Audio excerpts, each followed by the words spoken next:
Hey, and welcome to the Fit Pro Lead Gen podcast. It's proudly sponsored by LeadDeck, the all-in-one tool that helps you manage and automate the leads into your fitness business. Today, we have another massive guest interview for you. But before we do dive into this week's guest interview, be sure to come and join us inside the Facebook group where you can watch these guest interviews live and ask your questions. Simply click the link in the description below to join the group. Anyway, enough of me talking. Let's dive into this week's guest interview.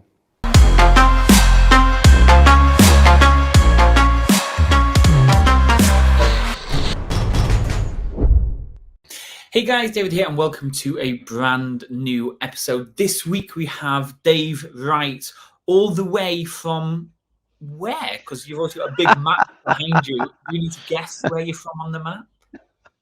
I'm originally from Australia, but I live in the United Kingdom.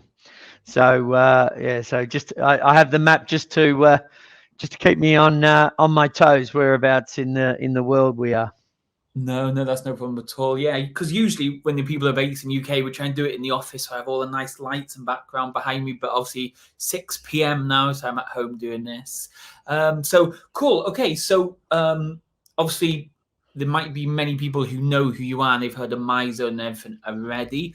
But before we kind of dive into that, let's just learn a little bit more about Dave Wright. How did you get started in the fitness industry and kind of how have you got to where you are today?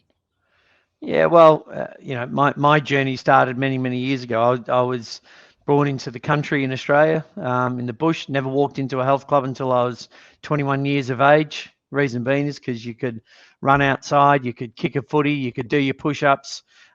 We didn't need gyms, but you probably didn't. We didn't have any gyms near us anyway. Ironically, I own 7 of the gyms near my old country town. So, we filled a gap there. So I grew up playing sport, all different types of sport, Aussie rules during the winter, tennis or cricket in the summer, basketball, the whole array of things that you did when you lived in the bush, so to speak. So, and then, for university, I was always passionate about exercise, passionate about sport. I'm more passionate about what makes people tick. What is it that gets people motivated? I did a recreation degree back in Australia, focusing on leadership and marketing. So my whole university days were, matter of fact, I can't remember much of my university days, but a lot of my university days were spent working with kids and motivating kids to be active and playing with kids and running summer camps. Did that in America. Ended up working in a health club in a place in Yorkshire called 𝗺𝗲𝗃 many years ago, and that was my first array into a health club. Obviously I used to play tennis, used to teach a bit of coaching with tennis, swam, taught swimming and all this, but it wasn't until I got involved in the health club many years ago in the mid-90s, and then got involved with a company called Creative Fitness Marketing, which does marketing for health clubs. And that's which enabled me to travel around the world, travel around Australia and the UK and Ireland which was predominantly getting health members for health clubs. And then started building my own gyms as well, started buying gyms, ended up with about 11 odd gyms. And then, there's one side about getting members into gyms, but then it's how do you keep members active at gyms? So there's one thing about getting it in the top end, but what do we do about this leaking bucket? And that's when back in 2009, 2010, I had this epiphany, which was sort of like Myzone, which was all about making movement measurable. Staying connected, using a technology. We use a wearable device called, which is like a heart rate monitor. Created a social network, a online logbook. This is back before the terms wearables was a topic. In the early days, back in the 2000, I say early days, 2010, 2011. If we can cast our minds back that far, that was even before the word cloud was a thing. you'd be speaking to clubs and talking about, the data held in a cloud, and they would think that you're talking wizardry. But the whole market, the importance of measuring and monitoring people kicked on. So I've had clubs in both Australia and the UK. I've seen, the industry from all, sides of the coin. I was a board director of UKactive back in late 2008 to 2012, and I'm representing independent operators. Now I've joined back on the board late last year, early this year, to help representing physical activity outside the four walls, which is what Myzone is all about, is helping people feel good about exercise, whether they work out inside the facility or outside, and creating that member engagement tool so that that people can keep on keeping on. Probably know whether, I can't even remember what the question was.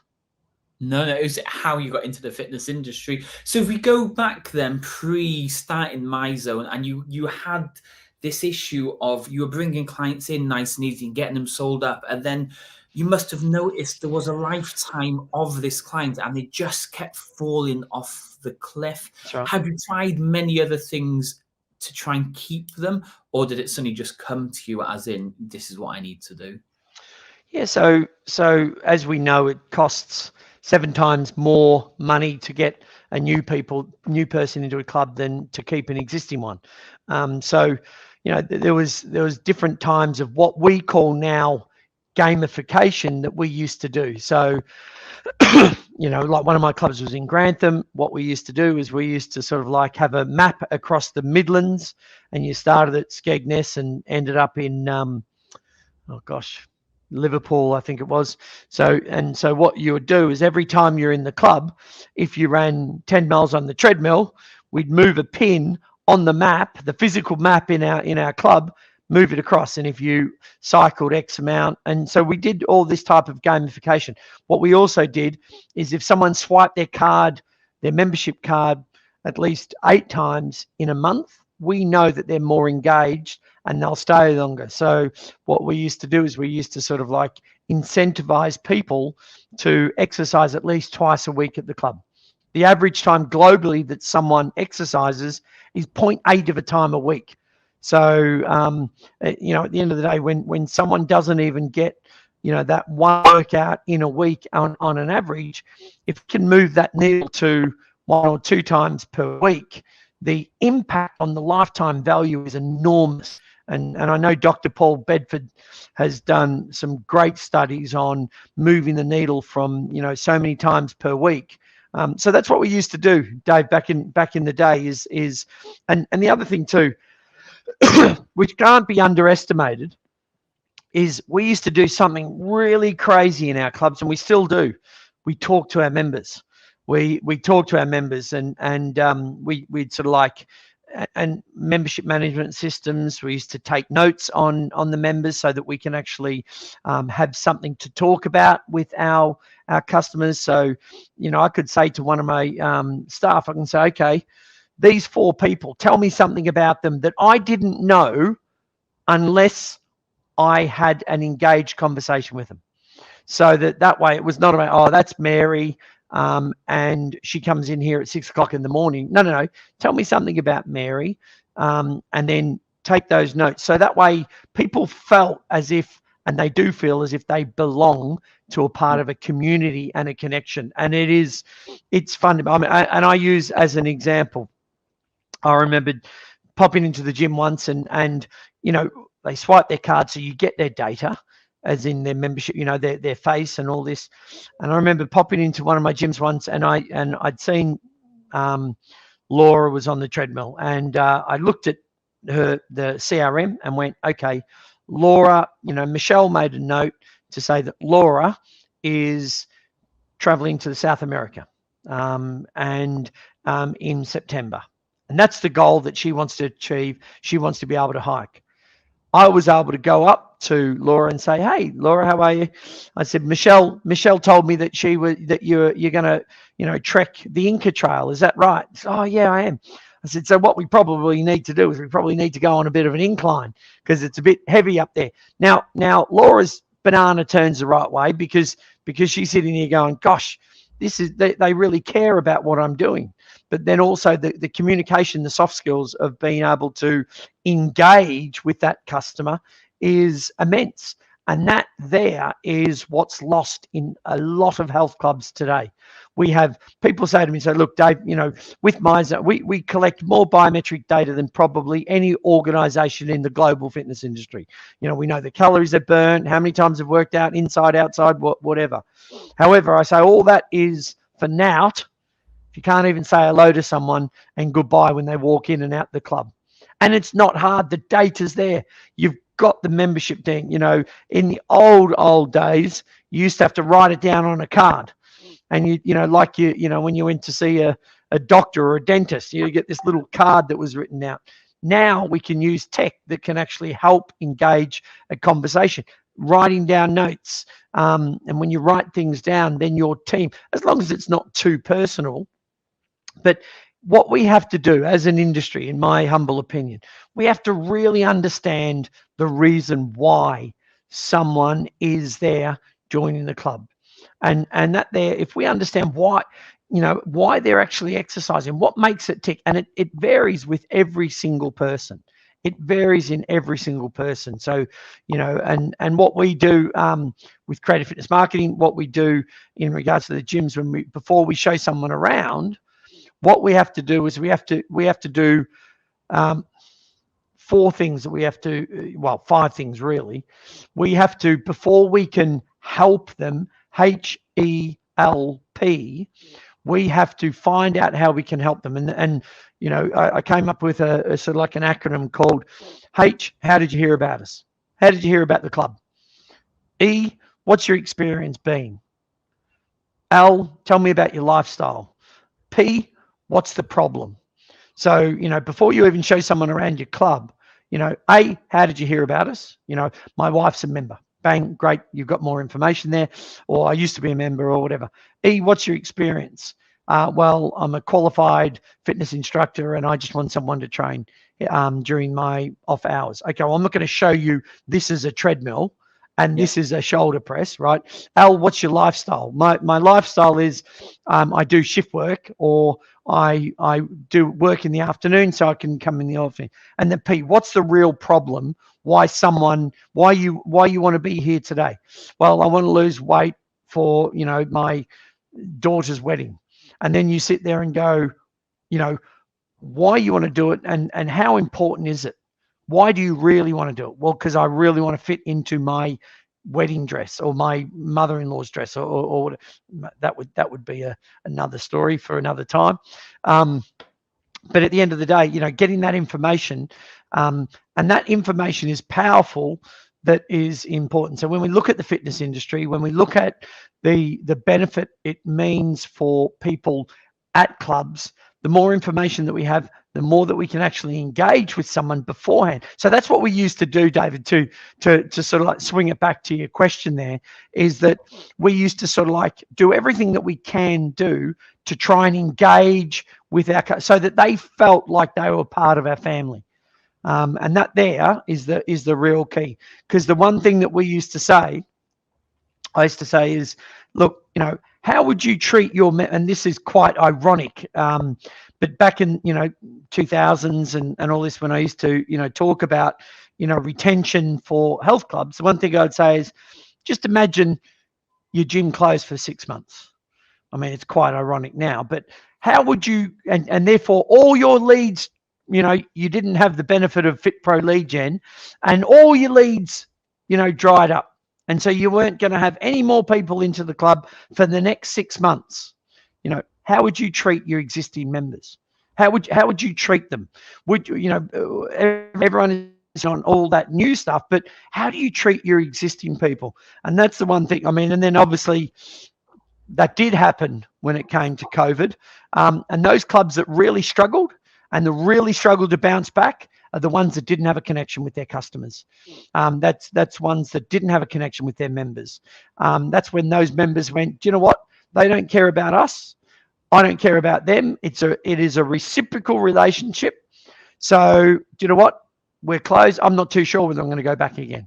But those gyms that had the deeper engagement, those clubs that had the deeper connection, and they felt like a family, they're the ones that bounce right back. So that's what we used to do, David, is to do everything we could to get as much information out of our members, to truly understand them, so that way we could help them properly. I think then it's more of a why you're doing it and why you've set this fitness business up, rather than what can I get out of the fitness business for myself. And that's what, like you say, will make the clients be interested, want to stay, want to keep turning up, because you're doing it for the right reasons. Yeah, I think, for any fitness business, it has to be for the right reason. I mean, look, let's be brutally honest. What a wonderful industry it is. It is, and I love it so much. The fact that when someone walks into one of my gyms, I don't care if they're a doctor, dentist, lawyer, teacher, whatever, they leave their corporate hat at the door. And this, no matter where you are around the world, they leave their hat at the door. When they come in here, they've got their heartbeats, they've got the same challenges around the world, and at the end of the day, you're there to help them, whether it's get in shape, feel better about themselves, or whatever it is. And that's the wonderful thing about our industry. And if we, there was an old saying, I'm sure you've probably heard it, from a guy called Zig Ziglar, who was an absolute tremendous American sort of like sales guru. And he has a great saying, is that you can have anything you want in this world if you just help enough people get what they want. So you can have anything you want in this world if you just help enough people get what they want. And those gyms that help get their members in great shape, the byproduct of that is that they have people that pay more, stay more, and they make more money. So they're more profitable. And that there is what all club, if you start with the money first and foremost, you're missing the trick. If you really hone in, the money should be a byproduct of this wonderful industry that we are in. And if you can focus first and foremost on helping members get results, and helping people achieve what they've set out for, that the byproduct of that is you make more money. Now, there's nothing wrong with making money in your health club, none whatsoever, or your fitness business. Do you know what I mean? But at the end of the day, you've got to be profitable so that you can continue to pay your rent, pay your staff, and continue to offer services, reinvesting in the club. But what you've got to do is you've got to sit the customer first and foremost. And if we can, as an industry, focus on helping our customers first and being the center of what we're there to do, then the byproduct is that we'll be successful, and we'll grow the pie. We'll grow the pie for everyone.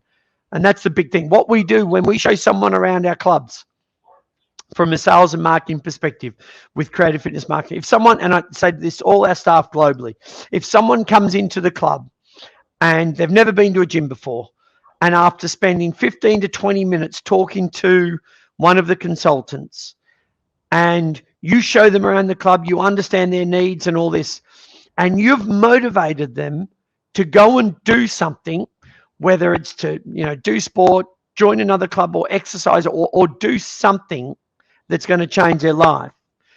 If you've motivated them to do it, whether they've joined the club or not, you've achieved your role. So it doesn't matter about, if you go from that side, is that, of course, if you join the club and you've got the professional staff, you're going to more likely get results and all this. However, if you, by someone coming around and you've motivated them to change their life, stop smoking, whatever it is, then do you know what? You've changed their lives, and you should just pat yourself on the back and say, great, brilliant. I've literally changed one person there. Great. Let's move on to the next person and see how we can help.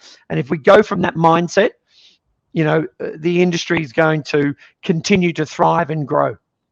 Nice. Okay, so let's go back to these retention tools. So obviously the best retention tool possible is to chat with the client, which you've said, and we all should know that.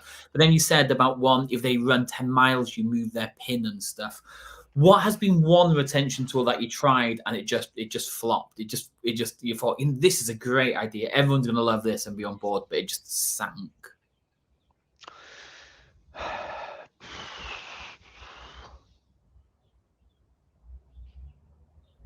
Well, I mean, interestingly, one of the things that we do is if someone stays 12 months, yeah, if someone stays 12 months, then what we would do is, we tried this for a while, we would give them another month. Okay, so we effectively say, if you train 12 months, we'll give you another month at the end. Okay, the drawback with that type of retention is that it's too delayed. People want things now, and that's the real key, is that delayed gratification, they're almost forgotten about. Now, does it motivate them, or would it, so that's something to answer your question. And what's the solution? It's one thing that, is there something there that could be used? Absolutely. Have I thought of what that is yet? No, I haven't. But it certainly is something that we tried. To your question there, David, that I don't think had the best impact that I would have thought. Nice. Okay, so if we stay with retention, what are your thoughts around gifts and cards in the post and little bits as they're going through their months with you? More like like gifts and stuff, something just a bit different. Yeah, so like retention gifts are important. I mean, what we do with MyZone is we have a status. So when you achieve 1 month of exercising for the World Health Guidelines, you move from 0 to iron status. When you go from up to 3 months, you move to bronze status. 6 months silver, 12 months gold status, platinum, the whole lot for about 14 years actually, Hall of Fame and beyond. So what we do is once someone is it's like British Airways miles. So if you've got your gold status, you don't want to drop down a status, and that's why you try and do everything you can to maintain the actual the flight, so to stay in whatever your status is. So when clubs have baked that in to, okay, once you've achieved 3 months, what can you do? Giving someone a t-shirt or a water bottle or whatever, when they've achieved a certain consistency at the club, I think is absolutely, they feel as if they've earned it, not just bought it. And that's the real big key, is that if you are going to, prizes and all this for retention is a great thing. It really is. And when you put it into perspective of, the cost per acquisition that clubs currently run at, and what that is, you'd sort of like sit there and go, yeah, it is 7 times more expensive to get a new one than keep an existing one. So why don't you make it, only 4 times, and then, and then throw in some more prizes as rewards for people for loyalty. So but would you say the loyalty? Sorry, David. The loyalty thing is when someone achieves 3 months with you or 12 months with you, then what you could do is you could literally sit there and go, okay, when you're a silver member or a gold member, you get 20% off on the coffee bar. So you get 20% off. So you're getting your money back just because you've been there for a longer period of time. So that, those type of things work really well. Nice. So just thinking then, so you could do the retention period. So they've been with you for 6 months, but they might have only been 10 times. But you might also have a second board where if you've done 100 sessions, then you achieve this level of, like you say, discounts on clothing or supplements or something. And so you have 2 length of stay and number of sessions completed or something. Yeah. So there's multiple game mechanics then you can apply. So there's different types of volume of training. You get a certain badge, so to speak, a consistency of training. You get another kind of badge, you know. So you've got you know, and there's different things that motivate different people. And there's different challenges, but absolutely. So you know, I'm not necessarily a big fan of massive motivation for high volume training, because you know, you're always going to sometimes, you know, in our world, because we're measuring every time they exercise, someone might be able to spend 8 hours on a bike of a weekend and go and do 100 miles or 150 miles.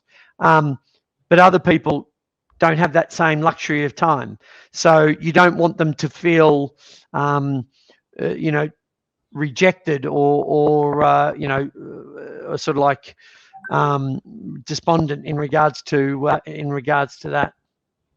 Yeah, that was one of the things, because we had MyZone in the gym before we sold it back in January, and the guys that went out on their bikes on a Saturday or Sunday, you'd come in Monday and they'd have so many points and everything. Everyone's just like, oh, how do you even keep up with them? So what we would do is we'd basically say, oh, I can't think, was it like 2,000 MyZone points? It's been a while since I did it back in the gym, but it was like 2,000 MyZone points. Once you get that, you're entered into the competition. That's right. So it was fair to everybody to be able to qualify for it. Yeah.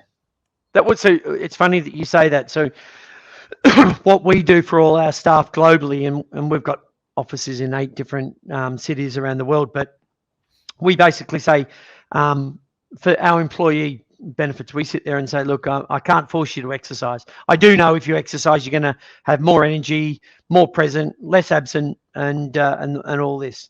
So if you achieve the world guidelines this week, I'll give you an hour off next week. And you know, if you do an hour next week, I'll give you an hour off the next week.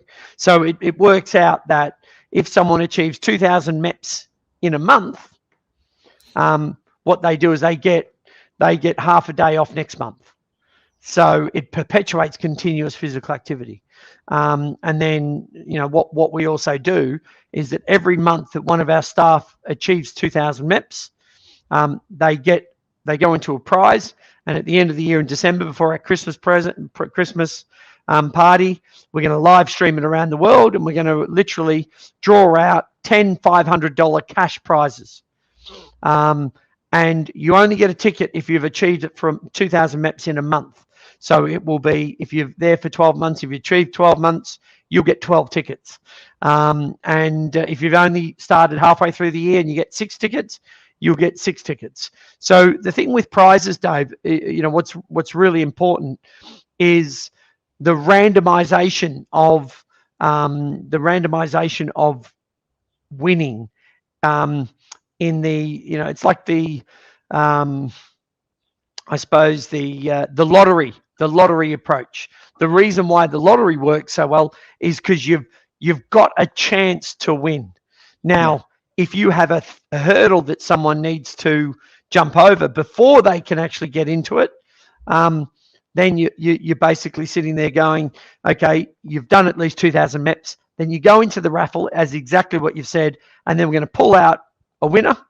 And that's what we used to do. We with MyZone internally in our staff, every month we used to pull out 12 prizes. It might be, okay, you just had to do 1,300 MEPs, and then we would pull out a, you know, dinner for Nando's, or a pair of, you know, something from Adidas, or, you know, a 12-month Spotify subscription. And we would do that randomized. Then we've changed it to sit there and go, look, do 2,000 MEPs, I'll give you half a day off next week. So we're giving our staff an extra 6 days holiday in the year if they are physically active. And that's the main one there. Like you can have these prizes, but then if you didn't go back to the first point you'd said, was communicate with your clients, then the prizes you might offer may be no good to them and they're not interested, but talk to them, learn what they like, and then put it up better. Yeah, that's exactly right. Look, I think And I think that without quoting too many gurus, Tony Robbins is very famous for the success of your life is down to the success of your communication. So no matter what you do, whether it's prize draw, whether it's prizes, whether it's connecting with them, it's all down to communication. The ability to be able to communicate what you're doing with your customers and get your message across. So when I go in tomorrow, I don't think the Fit Pro and Lead Deck office team are going to be happy when I announce this to them, and they've got to start exercising a little bit more now. Yeah. Hey, we had a 95% increase from our internal staff, and we're talking tech people, finance people. The idea of them to be able to have an extra 6 days holiday paid for because they're physically active, and the chance for them to win up to $5,000 without having to do anything. And again, we sit there and say, and just for the avoidance of doubt, it doesn't include grey MEPs. So you can't just sit there. You can't sit there all day with it on. It's got to be, I mean, we had some of our guys who were who do SHMEPs, and which is effectively shower MEPs. So they finished their workout, they left their MyZone device on so they could get more shower MEPs. I'm like, I'll get rid of that idea. Well, I just remember them now saying that they'd get changed at home, put it on, drive down to the gym, train, keep it on, drive home, and like you say, they've got all these extra ones. Okay, so for people who are now confused about MEPs and SHMEPs and points and what is MyZone, because people are probably wondering like what is going on in this conversation. Yeah. Well, if people are wondering, they must be new into the health and fitness industry. So, I mean, look, MyZone in a nutshell is a wearable device that measures the beat of your heart when you exercise. It's predominantly a heart rate monitor, and when you exercise, it creates if you're in a health club, you can actually have a telemetry display to see how much effort you put in when you exercise. We also have a free app where people can see their intensity, and it creates an online logbook and a social platform for people to feel good about exercise, no matter where you are. So you can connect with anyone around the world, and everyone's got their own zone that they train at. And the industry is famous for keeping fit people fitter. And the problem is if you've got, say, 20 people in a gym, doing the same thing. Let's just say 20 people went for a run around the gym for 20 minutes or whatever, and they did same pace, same distance, and they're roughly the same age. They're physiologically impossible for them to have the same workout. But with MyZone, we sit there and go, okay, just you focus on your own zone. So what's green for you might be green harder for someone else, and it works in 10% increments of your max heart rate, working down from red zone, yellow zone, green, blue, and grey in 10% increments. Basically, the hotter the color, the harder you're working out. And so it's a visual display showing effort over ego. Nice. Okay, so you've got MyZone, Creative Fitness Marketing, and Voyage Fitness, which means you have a lot of staff. Lot of staff means lots of headaches and all this other stuff for gyms and boot camps and studio owners now who are kind of going through troubles and issues with staff. What are some staffing advice and tips that you can give? Look, I think being able to be connected and showing that you care about your staff as much as you can, I think that's the one thing that the drawback with it's a drawback what COVID has brought is this whole Zoom, Teams, working from home where it's very transactional. So what we try and do is we try and get our staff together at least once or twice a week. And my role, I suppose is, I want to show them that I care about who they are as people. We have two very simple requests. Two very simple. One is don't be a dickhead, and two, don't take the piss.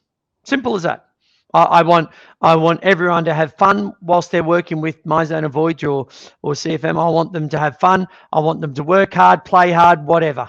But just two things, you know, don't be a dickhead and don't take the piss. And you know, if you do that, we're going to get on really fine. And you know, I think it's very important to. I mean, we have a laugh with all our staff. I don't take things too seriously. I can still, you know, understand what they, you know, what they're going through. You know, I've stepped on many of the rungs of the ladder that people are going through. But you know, I don't think people don't care necessarily how much, not how much you pay them. You know, I mean, that could be misconstrued, but more importantly, they probably care about that they're adding value. And that's the important thing. People want to know that they're adding value, that they're making a difference, and that they feel as if they're adding value. So, you know, if people feel connected at work, if people feel as if, you know, that they're appreciated for what they do, and a tap on the back, a specific thank you, Dave. I really like how when you guys sent through your confirmation of me being on this podcast, you sent a very simple meme with the episode of from Friends where they're jumping up and down going, that's awesome. You know, that there, simple as that, that made me feel good. I mean, that sounds really weird, but I know, I mean, but I liked it. I liked it, and I liked how it's, you know, small things like that, and people in no matter any organization, if they feel as if they can feel connected with the company, to the values of the company, what the company's trying to do, to the organization, to the leadership team, you know, do they feel as if what they're doing has purpose and drive? Well, I tell you now, you know, our industry certainly has that. And, you know, if they feel like they're, you know, as a member of a health club, would want to feel as if they belong, and that they're a member, not a number. In the same way, staff, you know. So, you know, I think, you know, the ability, and whenever I see something good that is, you know, that something's done, I literally will be the first there to sort of like say, you know, hey, Jose, I really liked how you greeted that customer at that moment in time, you know, or Gareth, I really liked the engagement that you had with this customer. If you get any feedback from any of your customers or whatever, send that back. You know, you've got to reward, you know, great behavior, and don't tolerate crap. Okay, so two more questions, because I know you're a super busy person then. So if we're looking at a typical commercial gym that open 24 hours a day, cheapish memberships and stuff, how can they stand out from the other 20 in their town, or the other pure gyms and super cheap gyms they have in area? How do they beat luck and feel different to attract the audience? Did you say a budget operator would? A 24-hour budget operator, or a 20? Yeah, is that just a typical commercial gym that offers gym membership, not really more of a studio. How do they like stand out from the crowd? Yeah, look, I think fundamentally, I think they need to make sure that their customers have a frictionless experience. You know, when I mean frictionless, it's, you know, do you make it easy? I've just, you know, I was at a gym recently and I went through and joined. Every time I have to log onto the app, I have to put my login and details every single time. I'm going to fall out of love with doing things like that. So it's got to be frictionless. You know, and when I'm there and when I'm interacting with our customers, you've got to have focus more on communication skills and soft skills on how you can help your customers more so than anything else. If you can invest with your staff on communication skills, being able to read the situation. There are some people that don't necessarily like being they don't necessarily like being bothered in gyms. But what you need to do, make sure that it's clean, it's safe, it's friendly. Those three things were the three most important things: clean, safe. And when I mean safe, if someone is doing an exercise wrong, it's not safe. And your responsibility has to be, as an operator, to make sure that that exercise, if they're doing a lat pull down and they're snapping their neck, it's your responsibility to be able to make sure that they're training safely. So if you're clean, safe, and friendly, you're a step ahead of the majority of the Globo gyms out there. And it's not hard, to make sure that those three things are, and we literally had it on the back of our staff key fobs: clean, safe, friendly. That's all that's the main focus. And if you can do that, you're an absolute step closer.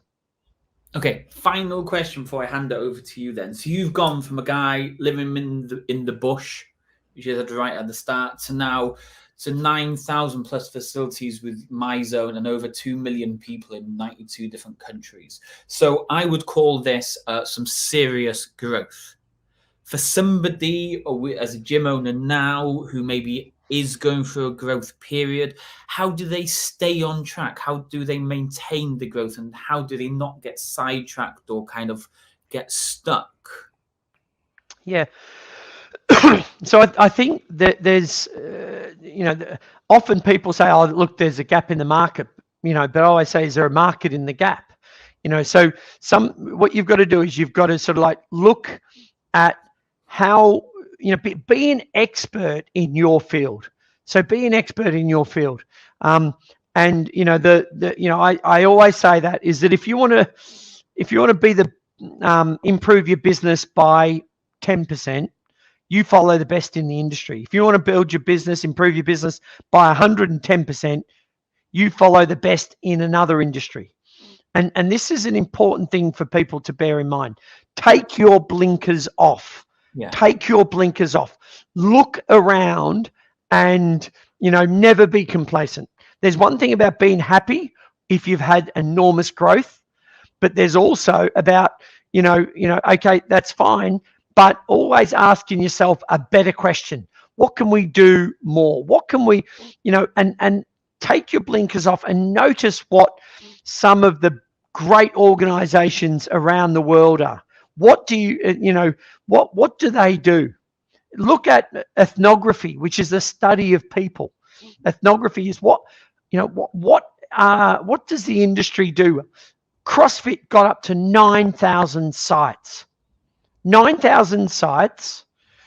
They got to someone paying 150 quid a month plus, and they sometimes don't even have toilets and showers, and it's not necessarily clean.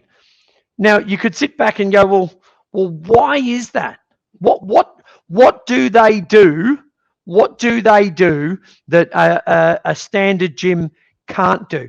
And so, and now I know that's within the industry, but look at other organizations. Look at successful businesses around the world, and look at, and become an expert understanding what they do and how they do it. If you there's one thing they say is that, if you pinch one person's idea, it's called plagiarism, but when you pinch everyone's idea, it's called research. Build your business on research. Go out there and literally say to your staff, come on, what does this what does this e-commerce do well? What does this coffee shop do well? What does this retail outlet do well? What does this service provider do well?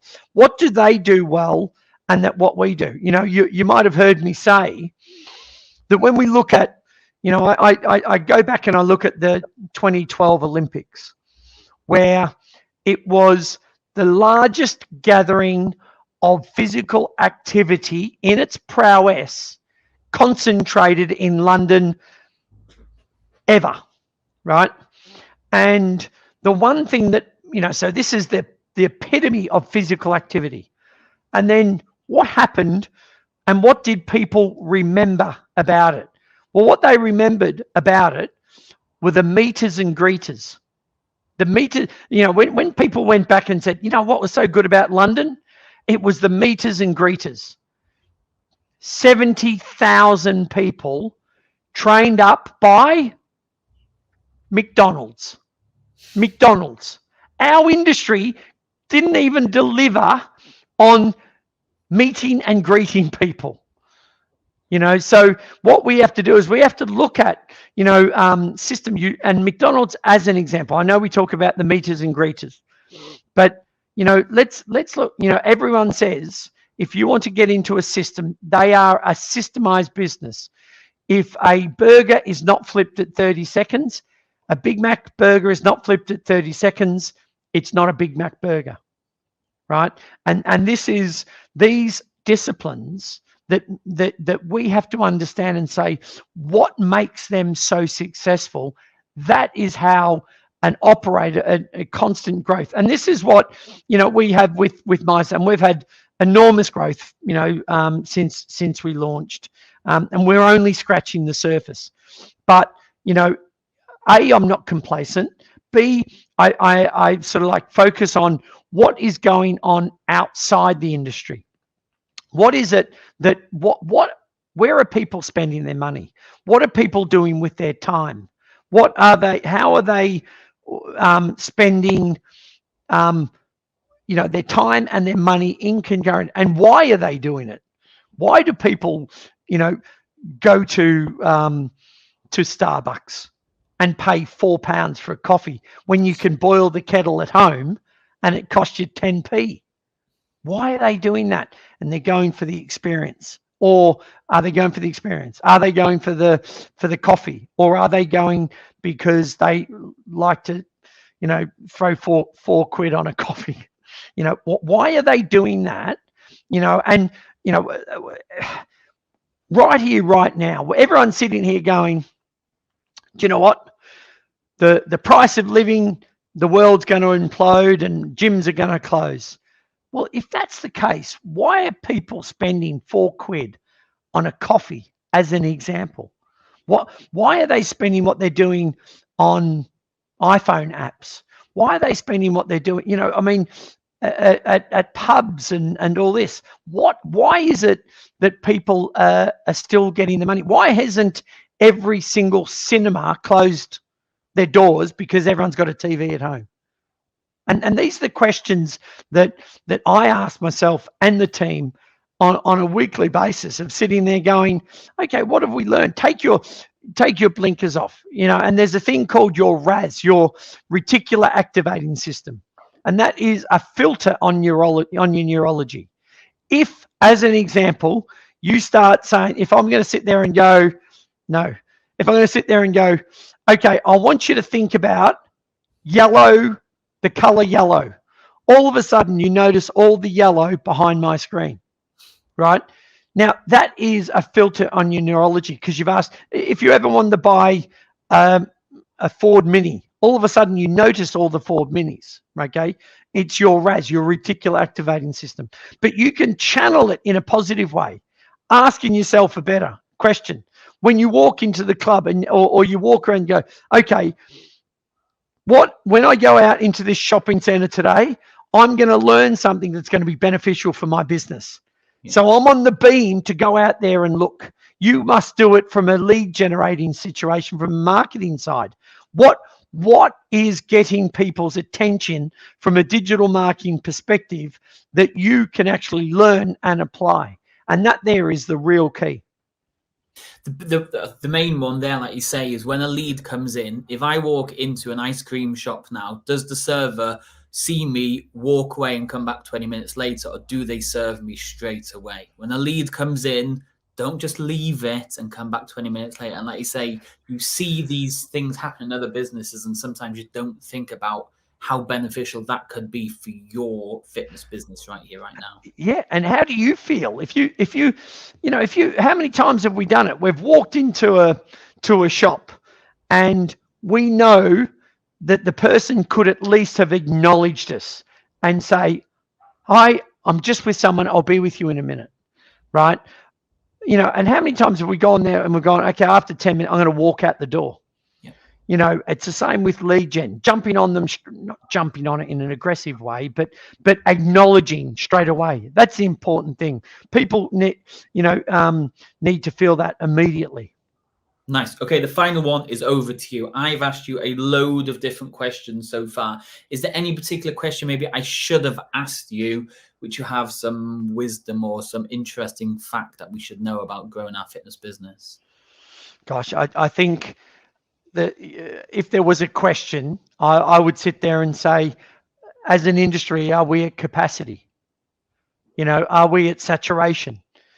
And the answer is, as long as there's 20% of the population that aren't achieving, aren't exercising, then the market is enormous. You know, we could double, and think about this, we could double, triple the amount of health clubs there are in each of our towns. And if we get the messaging right, we still wouldn't be able to service them, because there would be still an undersupply and over demand if we can educate policymakers and the general public to understand about the benefits of exercise. And there's very few things as important as someone's health. You know, there isn't. And that's the thing that we have to bear in mind. So as long as we can beat the drum to encourage, you know, more people to be more active more often, then the market will rise, and, you know, rising tides lifts all boats. That's the real key. So I guess you're a big fan of what was it, Eat Out to Help Out campaign during the end of COVID. Do you remember that one? What's that? Oh, Eat Out. To Help Out. There you go. Just ludicrous. Absolutely ludicrous. I mean, it's yeah. I mean, there's a very simple solution the government need to do is when someone exercises per month, their membership should be subsidized by the government. So, you know, they shouldn't have to pay P11D tax. It should be a tax deduction. And if we can do that, you know, to sit there and say, okay, it could be taken pre-tax, then all of a sudden it's, you know, 50% cheaper. And then you tie it in with insurance companies and all that. You know, we can, there is so much more that we can do to get more people more active more often.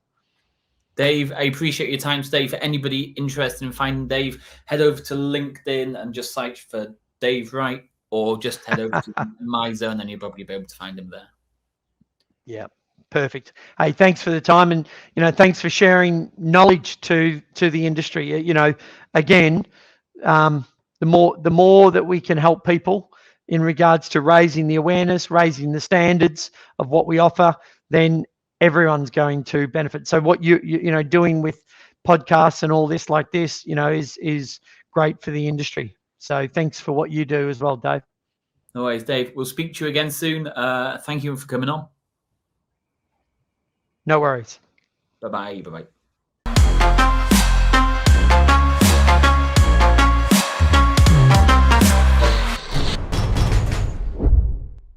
Thanks for joining us this week on another guest interview. Each and every Monday, we try and bring you a brand new guest interview to help you grow and scale your fitness business.